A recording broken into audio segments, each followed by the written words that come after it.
ثم جعلناک علی شریعۃ من الامر، اے نبی علیہ السلام بنی اسرائیل کے بعد ہم نے آپ کو ایک پختہ دین کے اوپر حکم دے کر بھیجا، فاتبعها، تو اے نبی آپ اس کی پیروی کریں شریعت کی جو ہم نے آپ پہ نازل کی ہے، ولا تتبع اهواء الذین لا يعلمون، اور اے نبی صلی اللہ علیہ وآلہ وسلم جو لوگ اپنی خواہشات کی پیروی کر رہے ہیں آپ نے ان کے پیچھے نہیں چلنا، آپ نے اللہ کی وحی کے پیچھے چلنا ہے۔ نبی کو بھی حکم ہے کہ انہوں نے اللہ کی وحی کے پیچھے چلنا ہے، تو باقی کس کھاتے میں؟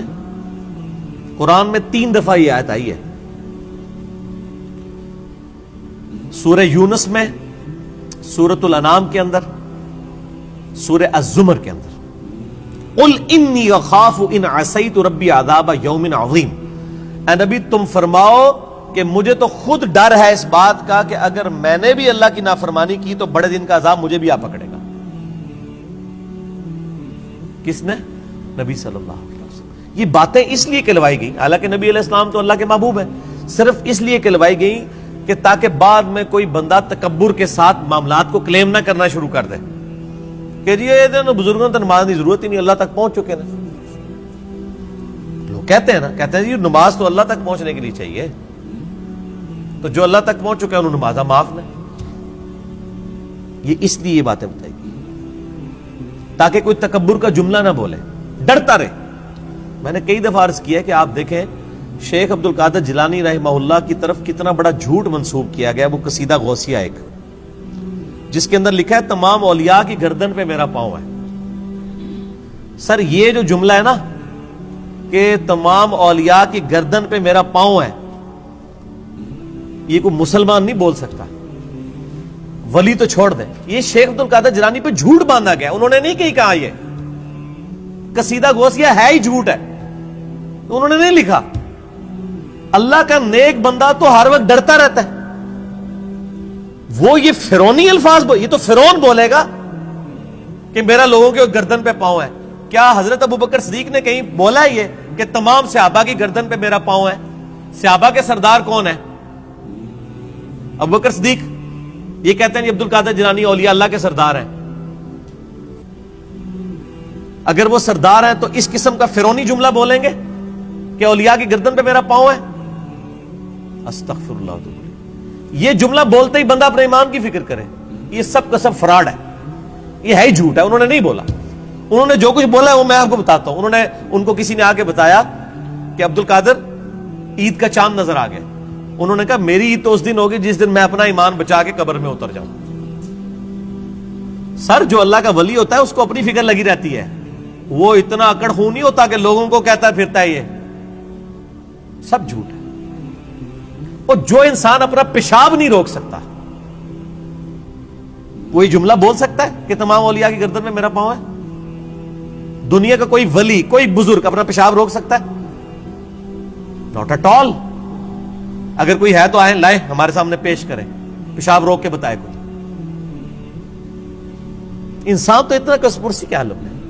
اسی لیے دیکھیں کہ آپ لوگ جب بیمار ہوتے ہیں آپ کو اٹھا کے ان کے پاس لے جاتے ہیں، اور یہ لوگ بیمار ہوتے ہیں تو یہ شفا انٹرنیشنل میں علاج کرا رہے ہوتے ہیں۔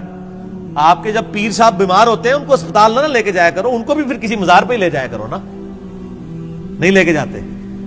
یہ آپ کو انہوں نے چکر چلائے ہوئے سارے، ان کو پتہ ہے کچھ نہیں ہوتا۔ میں تو جتنے بڑے بڑے ادھر دیکھتا ہوں نا، سب کے آپریشن ہاسپٹلز میں ہو رہے ہوتے ہیں، اور عام ہاسپٹل میں نہیں، آغا خان ہاسپٹل میں، شفا انٹرنیشنل میں، جدھر ہم لوگ تو ایک دن کی فیس نہیں دے سکتے۔ تو سر یہ تو بزرگ ہے نا، یہ کیوں اسپتالوں میں علاج کراتے ہیں؟ یہ تو لوگوں کو پھوکے مار کے صحیح کر رہے ہوتے ہیں۔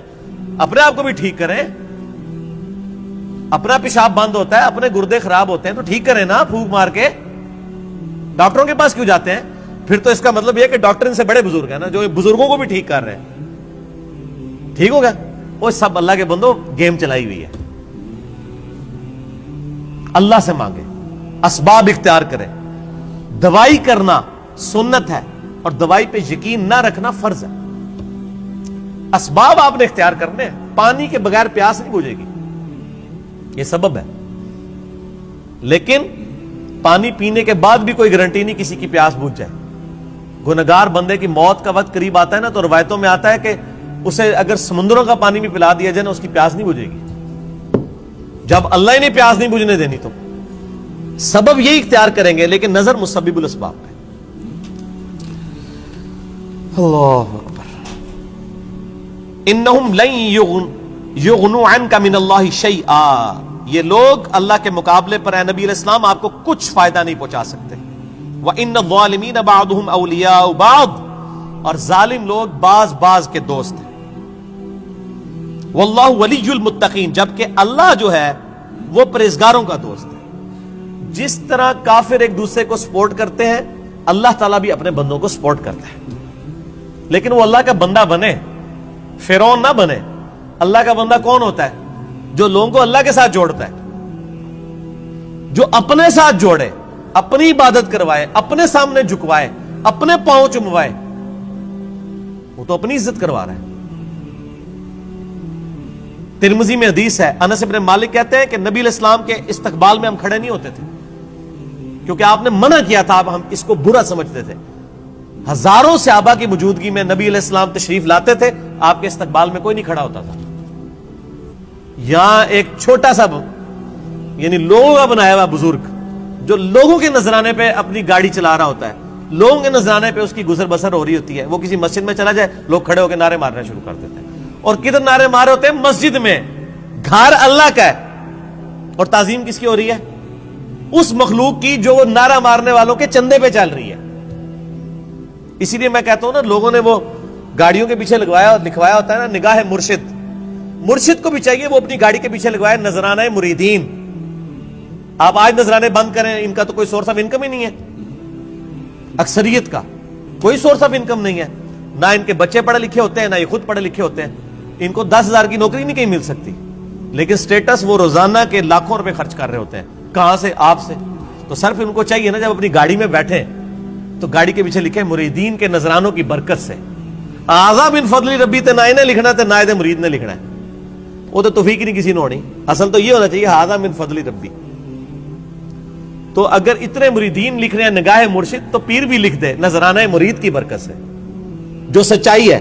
دوسرے والی تو ہے ہی جھوٹ ہے. نگاہ مرشد کے جس مرشد میں تسی پال رہے ہو، مرشد تو کس نے پال سکتا ہے؟ اللہ پال رہا ہے، اللہ دے رہا ہے. اللہ کافروں کو بھی دیتا ہے، اللہ مسلمانوں کو بھی دیتا ہے. اللہ جانوروں کو بھی دیتا ہے، اللہ درختوں کو بھی دیتا ہے. سب اللہ دینے والا ہے. اللہ طرف مارا ہے واللہ ولی المتقین، اللہ تعالیٰ پشت پناہ ہے پرہیزگاروں کا. ھذا بصائر للناس، یہ لوگوں کے لیے بصیرت افروز باتیں ہیں، آنکھیں کھولنے کے لیے.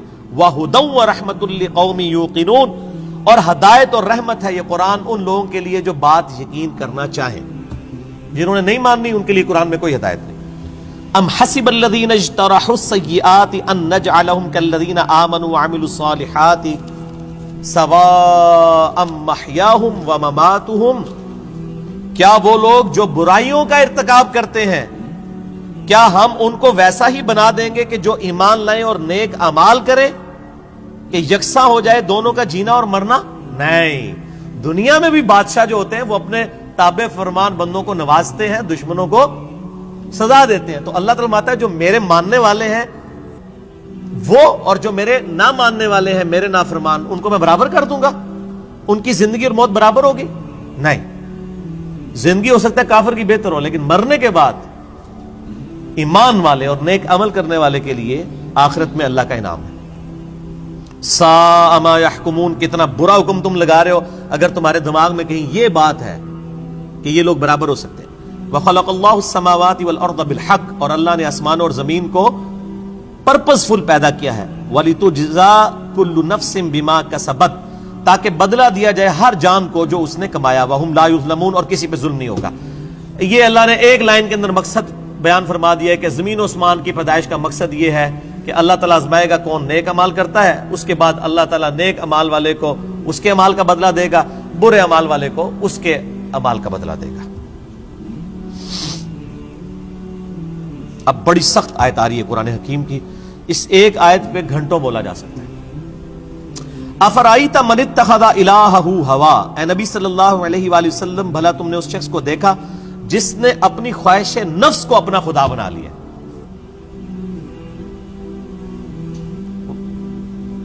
وَأَضَلَّهُ اللَّهُ عَلَىٰ عِلْمٍ، اور اللہ نے اس کے علم کے باوجود اسے گمراہ کر دیا. وَخَتَمَ عَلَىٰ سَمْعِهِ وَقَلْبِهِ، اور اللہ نے اس کے کانوں پر، اس کے دل پر مہر لگا دی ہے، وجعل علی بصرہ، اور اس کی آنکھوں پر غشاوہ، پردہ ڈال دیا ہے۔ فمن یہدہ من بعد اللہ افلا تذکرون، تو بتاؤ اب اللہ کے بعد کون ہے جو اس کو ہدایت دے؟ کیا تم غور نہیں کرتے؟ جس کو اللہ گمراہ کر دے، من یہدہ اللہ فلا مضل لہ، جسے اللہ ہدایت دے اسے گمراہ نہیں کر سکتا، ومن یضلل فلا ہادی لہ، اور جسے اللہ گمراہ کر دے اسے کوئی ہدایت نہیں دے سکتا۔ تو اللہ تعالیٰ فرما رہا ہے کہ ایسا شخص جو اپنی خواہش نفس کی پیروی کرتا ہے، تو اگرچہ اس کے پاس علم بھی ہوتا ہے پھر بھی وہ بہرا، اندھا اور گونگا ہو جاتا ہے، حق بات قبول نہیں کرتا، کیونکہ اللہ اسے گمراہ رہنے دیتا ہے کہ اس کے پاس علم تھا، اس کے باوجود اس نے اس علم کا فائدہ نہیں اٹھایا۔ ایک بندے کے پاس علم ہے کہ اگر میں بلڈنگ کے 10ویں فلور سے باہر چھلانگ لگاؤں تو مر جاؤں گا، یہ پتا ہے ایک بندے کو، وہ پھر بھی چھلانگ لگا دیتا ہے، تو پھر کیا ہوگا؟ مر جائے گا۔ یہی حال اس شخص کا ہے کہ جس کو قرآن و سنت کا علم دیا گیا لیکن اس پہ عمل نہیں وہ کر رہا۔ اسے ہم کہتے ہیں قرآن میں لکھا ہے ایاک نعبد و ایاک نستعین، صرف اللہ ہی کو پکار، وہ کہتا ہے نہیں میرے بابے کہتے ہیں بابوں کو پکارو۔ اب علم تھا اس کے پاس، گمراہ ہو گیا، اللہ کی بات نہیں مانی۔ ایک بندے کو بتایا بھی بخاری مسلم میں نماز کا طریقہ رکوع میں جاتے وقت اور رکوع سے اٹھتے وقت رفع الیدین کے ساتھ لکھا ہے، نہیں مانا۔ ایک بندے کو بتایا کہ تم ہر مہینے 11ویں دیتے ہو، جبکہ 11ویں والے پیر کی جو اپنی کتاب ہے غنیۃ الطالبین، اس میں نماز کا طریقہ وہی لکھا ہے جو بخاری مسلم میں لکھا ہوا ہے، وہ کہتا ہے میں نے رفع الیدین نہیں کرنا۔ تو ضد کا تو کوئی علاج نہیں ہے۔ یہ وہ لوگ ہوتے ہیں جو علم کے باوجود گمراہ ہو جاتے ہیں۔ علم ہے، اسی لیے ہم اکثر وہ لوگ کہتے ہیں ایڈے بڑے وہ مولویوں کو نہیں پتا لگا، وہ پاگل نے، تو ہم پتا سمجھ آ گیا۔ تو ان کو بتائیں آپ جن علماء کہہ رہے ہیں اتنے بڑے بڑے، آپ کے مخالف اپنے علماء کو اتنے بڑے بڑے کہتے ہیں اور آپ کے علماء کو جاہل کہتے ہیں۔ بریلوی دیوبندیوں کو گستاخ رسول کہتے ہیں کہ نہیں؟ تو کیا دیوبندیوں کے علماء علماء نہیں ہیں؟ اور دیوبندی بریلویوں کے علماء کو مشرک کہتے ہیں کہ نہیں؟ تو کیا بریلویوں کے علماء علماء نہیں ہیں؟ سنی شیعہ کے علماء کو، شیعہ سنیوں کے علماء کو، اہل حدیث ان کو، یہ سارے اہل حدیث کو گمراہ کہتے ہیں کہ نہیں؟ ہم کہتے ہیں شاید ساری صحیح کہہ رہے ہو، لگ ایسا ہی رہا ہے کہ آپ اپنے آپ کو کتاب و سنت کے سامنے پیش کرنے کے لیے تیار ہی نہیں ہو۔ اگر کسی کو بات پتہ چلے وہ اللہ کا شکر ادا کرے، جی میرے تک بات پہنچ گئی، مجھے اس سے کوئی غرض نہیں ہے کہ دنیا کیا کر رہی ہے، مجھے صرف اس چیز سے غرض ہے کہ میرے نبی نے کیا مجھے حکم دیا ہے صلی اللہ علیہ وآلہ وسلم۔ اور نبی جو امت کو دے کے گئے ہیں کوئی بابا نہیں دے کے گئے۔ حجۃ الوداع کے موقع پہ کیا فرمایا؟ میں اپنے بعد تم میں 2 چیزیں چھوڑ کے جا رہا ہوں، کیا 2 بابے، 2 مولوی، 2 شیخ القرآن، 2 بزرگ، 2 صوفی؟ نہیں، کہا اللہ کی کتاب، اس کے نبی کی سنت، اس کو پکڑو گے ہدایت پہ رہو گے، اس کو چھوڑ دو گے گمراہ ہو جاؤ گے۔ تو دین تو یہ ہے۔ ایک بندہ آپ کو قرآن سکھا تو رہا ہے لیکن خود قرآن پہ عمل نہیں کر رہا، تو اس کا قرآن کا سکھانا کیا ہے؟ میں آپ کو کلمہ پڑھا کے مسلمان کر دوں، جب آپ مسلمان ہو اور میں آپ کو بتاؤں کہ یہ اللہ کی کتاب ہے، آپ کتاب کھول کے مجھے کہیں گے آپ نے مجھے مسلمان تو کیا ہے لیکن اس کتاب میں جو کچھ لکھا آپ تو اس پہ عمل ہی نہیں کر رہے، تو آپ اس کو کیا یہ کہیں گے کہ میں تمہیں کلمہ پڑھایا اس واسطے میں جو کہوں گا وہی صحیح ہے، یہ کہیں گے یا قرآن کو مانیں گے؟ کلمہ پڑھانا تو اپنی جگہ ہے، بخاری مسلم میں حدیث ہے اللہ تعالیٰ فاسق سے، بدکار شخص سے بھی دین کا کام لے سکتا ہے۔ اگر کسی نے کسی کو کلمہ پڑھایا یہ اس کی بزرگی کی دلیل نہیں ہے۔ اگر کوئی کہتا ہے آج ڈاکٹر ذاکر نائک نے ہزاروں لوگوں کو کلمہ پڑھایا ہے، بریلوی دیوبندی اس کو بزرگ کیوں نہیں مان لیتے؟ پھر تسی بھی جھوٹ مارنے بند کر دو، 90 لاکھ نو کلمہ پڑھایا ہے، ادو تو 90 لاکھ بادی کوئی نہیں سی۔ اگر آپ نے کلمہ پڑھانے کو کسی کی بزرگی ماننا ہے تو ڈاکٹر ذاکر نائک نے ہزاروں لوگوں کو کلمہ پڑھایا ہے نا، تو کیا بریلوی دیوبندی اور شیعہ مان لیں گے اسے بزرگ؟ تو سر بریلوی دیوبندی اگر اپنے بابوں کو کہتے ہیں اتنوں کو کلمہ پڑھایا تو تسی بھی اپنے بوجھے چ رکھو، پھر وہ کہنے کہ نہیں جی کلمہ پڑھانے نال کیا ہوتا ہے تے وہ بد عقیدہ ہے نا، تو سر تسی بھی تواڈے کلمہ پڑھانے نال کیا ہوتا ہے؟ تواڈے بھی اگر بد عقیدہ نے تو کوئی فرق نہیں پڑتا۔ فرق کس سے پڑتا ہے؟ قرآن و سنت سے۔ اللہ کے نبی کے قدموں تک پہنچو، کسی بابے کے قدموں تک نہیں۔ اس لیے فرمایا تم میں 2 چیزیں چھوڑ کے جا رہا ہوں، اللہ کی کتاب، اس کے نبی کی سنت، قیامت تک کے لیے 2 چیزیں، جو اس پہ عمل کرے گا ہمارے سر کا تاج ہے، اور جو عمل نہیں کرتا گستاخ رسول ہے. اصل میں گستاخ وہ ہے. ٹھیک ہو گیا جی؟ آگے چلو. اللہ تعالیٰ فرماتا ہے وَقَالُوا مَا هِيَ إِلَّا حَيَاتُنَا الدُّنْيَا، اور یہ لوگ تو کافر کہتے ہیں کہ بس دنیا کی زندگی ہے، نموت وَنَحْيَا، ہم اسی میں مرتے ہیں اور جیتے ہیں، وَمَا يُهْلِكُنَا إِلَّا الدَّهْرُ، اور ہمیں جو ہلاک کرتا ہے نا وہ زمانے کی گردش کرتی ہے، یعنی جب ٹائم پورا ہوتا ہے تو ہم مر جاتے ہیں. کوئی یہ زندگی موت کا نظام کسی خدا نے کنٹرول نہیں کیا ہوا، نہ قیامت قائم ہونی ہے، نعوذ باللہ. وَمَا لَهُم بِذَلِكَ مِنْ عِلْمٍ، حالانکہ ان کے پاس علم کی رتی بھی نہیں ہے. اگر ان کے پاس علم ہوتا تو ان کو پتا چلتا یہ نظام کسی کے بنانے سے بنایا گیا ہے. انہم الا یظنون، بس یہ اٹکل پچو چلا رہے ہیں. وَإِذَا تُتْلَى عَلَيْهِمْ آیاتنا، جب ان پہ ہماری آیات پڑھی جاتی ہیں، بینات، روشن آیات، ما کان حجتہم، تو یہ کوئی اور حجت نہیں کرتے سوائے ایک حجت کے، الا ان قالوا ائتوا بآبائنا ان کنتم صادقین، یہ کہتے ہیں اگر تم سچے ہو تو ہمارے مرے ہوئے باپ دادا کو زندہ کر کے لے آؤ. ہمارے باپ دادا قبروں سے نکل کے یہ بات ہمیں کہیں کہ نبی اللہ کا نبی ہے تب مانیں گے، قرآن کو ہم نے نہیں ماننا. یہ کافروں کی دلیل تھی، اور یہ ساری کافروں والی روش آج بھی جاری ہے. ہم کسی کو بتاتے ہیں نا قرآن میں یہ لکھا ہوا ہے، وہ کہتے ہیں یہ جو قبر میں چلا گیا نا یہ تو کچھ اور بتا کے گیا. تو یہ نکل کے اگر ہمیں کہے، دیکھ لو کافر بھی یہی کہہ رہے ہیں، تے پائی اور نہ سی انہوں نے قبرہ تو باہر کاٹ سکنے ہیں، اسی تو ہی دسنا جو اللہ نے نبی دس کے گئے نے قرآن پاک، اور قیامت تک کے لیے محفوظ صرف اللہ کی کتاب ہے. کسی بزرگ کی تعلیمات بھی محفوظ نہیں ہے. اتنے جھوٹ بزرگوں کے اوپر باندھے گئے ہیں. اسی لیے قرآن پاک میں کئی جگہ ہے کہ بزرگ قیامت والے دن خود اپنے ماننے والوں کے دشمن ہو جائیں گے. 2.25 ارب عیسائی کہہ رہے ہیں حضرت عیسیٰ اللہ کے بیٹے ہیں، تو حضرت عیسیٰ ان لوگوں کے دشمن بنیں گے کہ نہیں؟ کیونکہ حضرت عیسیٰ کی تو یہ تعلیمات نہیں ہے. شیخ عبد القادر جیلانی کی کہیں یہ تعلیمات نہیں کہ آپ کو المدد یا غوث اعظم دستگیر شیئن للہ، کہیں ان کی تعلیمات نہیں. تو شیخ عبد القادر جیلانی دشمن بنیں گے. مولا علی علیہ السلام کی کہیں تعلیمات نہیں ہے کہ تم مجھے یا علی مدد کہہ کے پکارو. ان کی تعلیمات یہی ہے، ایاک نعبد و ایاک نستعین. مولا علی بھی اللہ کو پکارتے تھے، مولا علی کا ماننے والا بھی وہی ہوگا جو اللہ کو پکارے گا. تو اللہ تعالیٰ فرماتا ہے جب یہ حجت کرے تم ان کو کہو قُلِ اللَّهُ يُحْيِيكُمْ ثُمَّ يُمِيتُكُمْ، اللہ تمہیں زندہ کرتا ہے وہی موت دیتا ہے. ثُمَّ يَجْمَعُكُمْ إِلَى يَوْمِ الْقِيَامَةِ، پھر قیامت دن بھی وہ تمہیں جمع کرے گا. لَا رَيْبَ فِيهِ، جس میں کوئی شک نہیں ہے. وَلَكِنَّ أَكْثَرَ النَّاسِ لَا يَعْلَمُونَ، لیکن اکثر لوگ اس حقیقت سے ناواقف ہیں. اللہ نے فرمایا کہ بھئی یہ بتا دو کہ اللہ میں اور باقی ہستیوں میں یہ فرق ہے کہ وہ زندگی اور موت دیتے ہیں، تو لے آؤ. اللہ کے علاوہ کوئی زندگی اور موت دے سکتا ہے؟ نہیں دے سکتا.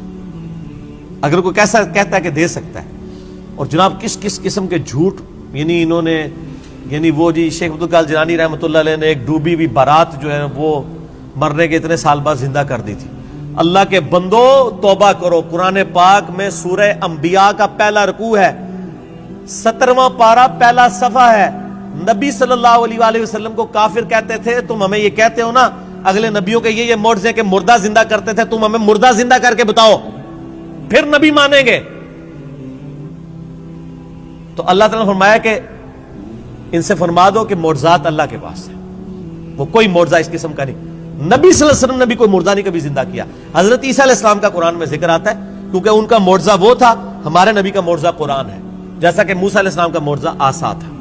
ویسے آپ صلی اللہ علیہ وسلم کے بہت معجزات ہیں بخاری مسلم میں کہ مبارک انگلیوں سے پانی کے چشمے جاری ہو گئے، مبارک دعا سے چاند 2 ٹکڑے ہو گیا، مبارک پسینے سے خوشبو آتی تھی. یہ معجزات ہیں، مردہ زندہ کرنے والا نہیں ہے. تو یہ بعد کے لوگوں کے بارے میں آپ کلیم کر رہے ہیں کہ انہوں نے مردے زندہ کیے ہیں.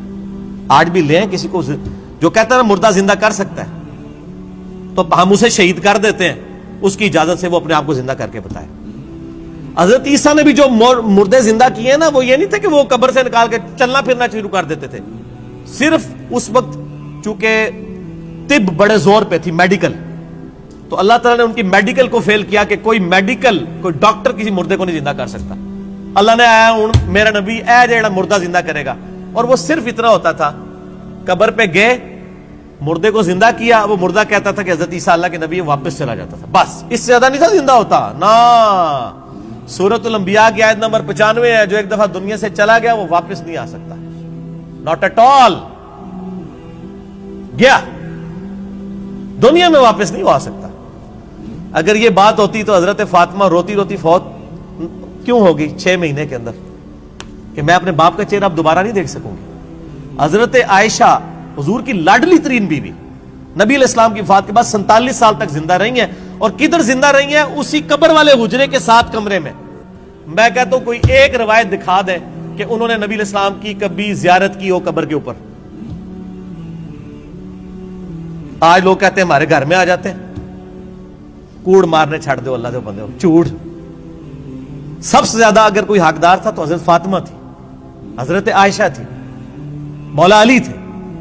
ان سے کوئی آپ کو بات نہیں ملے گی. یہ جتنی آپ کو باتیں بتاتے ہیں ساری بزرگ بابوں سے بتاتے ہیں, آپ کو حضرت ابوبکر کی کرامت نہیں بتا رہے ہوں گے اس قسم کی, تو کیا ہوتی نہیں ہے کرامت. ہم مانتے ہیں کرامت صرف یہ ہے کہ کسی کی دعا کی برکت سے کچھ ہو جائے, مرضی اللہ کی. کوئی کر کے نہیں دکھا سکتا, کوئی کر کے دکھا سکتا ہے تو میں نے کئی بار چیلنج کیا ہے, کوئی زندہ یا مردہ بزرگ, میں اپنا انجینئرنگ کا فارمولہ لکھ کے دیتا ہوں, وہ دیکھ کے پڑھ کے بتا دے.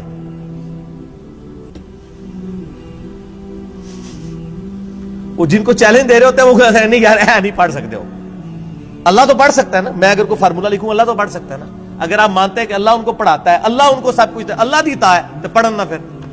اور میں تو اس سے بڑی بات کرتا ہوں, ان کی آپ نمازیں سنیں, یہ نماز بھی صحیح نہیں پڑھتے ہوتے. میں نے کئی لوگوں کی نمازیں سنی ہیں, نماز غلط پڑھ رہے ہوتے ہیں. ایو النبیوں کو میں نے بتایا نا, ادھر ایک بہت بڑے پیر صاحب تھے جیل میں نام نہیں لیتا. ایک دن میں نے ان کی نماز سنی, ہم وہ بھی شغل ملے میں بیٹھ گئے نماز سنانے کے لیے. نماز میں پڑھ رہے السلام علیکم حیو النبیو. مرید ہزاروں ہے جن کو انہوں نے جنت میں لے کے جانا ہے, نماز حیو النبیو 25-30 بندوں کی موجودگی میں. اور بھی بڑی غلطی تھی, یہ موٹی سی مجھے یاد رہ گئی. میں کہ یہ کیا پڑھ رہے ہیں؟ وہ بچپن سے نماز یاد کی تھی, اسی طرح چل رہی تھی. باقی عین ہا تو ہے ہی کوئی نہیں تھا نا, وہ تو چھاٹ ہی دو, وہ تو میں گل ہی نہیں کہ میں زبر زیر کی غلطیاں. حیو النبیو. اور یہ وہ ہیں جو کہہ رہے ہیں اسی جناب تہاڈا بیڑا تار دینا. نماز نہیں آتی, دعوے. میرے پاس کئی لوگ آتے ہیں نہیں وہ ہمارے سلسلے میں بیعت ہو جائے. میں نے کہا آپ کا پیر مجھے صرف یہ 17 اذکار جو فرض نماز کے بعد کہے نا وہ مجھے زبانی سنا دے, میں بیعت ہو جاؤں گا. آج تک دنیا کا کوئی پیر سامنے نہیں آیا. 17 اذکار ہے فرض نماز کے بعد. لوگوں کو کتنے آتے ہیں؟ 4 یا 5. آیت الکرسی, تسبیح فاطمہ, اللہ اکبر, استغفر اللہ, اللہ انت السلام. تہاڈی تے گنتی مک جانی ہے 5 تو بعد. اے 17 اذکار لکھے ہوئے گرین کارڈ پہ جو نبی صلی اللہ علیہ وسلم کرتے تھے, دنیا کے کسی پیر کو نہیں آتے ہیں. وہ 24 اذکار بلو کارڈ پہ لکھے ہوئے ہیں جو صبح و شام کے اذکار ہیں نبی علیہ السلام کے. کتنی کتنی مشکل دعائیں ہیں بخاری مسلم میں, کسی پیر کو نہیں آتی ہیں. میں اس سے بڑا چیلنج کہتا ہوں, یہ دیکھ کے پڑھ کے بتا دیں. یہ اتنی مشکل عربی ہے کہ جس نے پہلی دفعہ پڑھی ہو وہ اس کو ایک دفعہ پڑھ کے صحیح پڑھ ہی نہیں سکتا. ابھی تک تو سارے فیل ہوئے ہیں. تو پھر یہ کہنا کہ ہم لوگوں کو نبی علیہ السلام تک پہنچاتے ہیں, تسی آپ تک پہنچے کوئی نہیں ہوئے اللہ دے بندے ہو. نبی علیہ السلام تک وہ پہنچا ہوا ہے جو نبی علیہ السلام کے طریقے پہ ہے, جو آپ نے فرمایا, جو آپ نے وظیفے بتائے ہیں. باقی تو آپ کے خود ساختہ چیزیں ہیں, وہ جس طرح ہندوؤں کے ماننے والے اپنا کرتے ہیں, آپ کے ماننے والے آپ کو سکھا رہے ہیں. نبی علیہ السلام کے ساتھ کوئی تعلق نہیں ہے. نبی صلی اللہ علیہ وسلم جو کچھ دے کے گئے وہ یہ موجود ہے اس میں, وہ اس قرآن کے اندر ہے. باقی سب کچھ آپ کے بابوں نے آپ کو دیا, اس کا دین سے کوئی تعلق نہیں. ٹھیک ہو گیا جی. اور ویسے بابوں کے اوپر کوئی ناراض بھی نہیں ہونا چاہیے, کیونکہ سارے ایک دوسرے کے بابوں کو نہیں مانتے. جب سارے ایک دوسرے کو نہیں مان رہے ہیں تو ہم کہہ رہے ہیں سارے ٹھیک کہہ رہے ہو, کسی کے بھی نہ مانو, ایک بندے کو اپنا امام بناؤ. امام اعظم محمد رسول اللہ صلی اللہ علیہ وآلہ وسلم صلاۃ تسلیما کثیرا کثیرا. ٹھیک ہو گیا.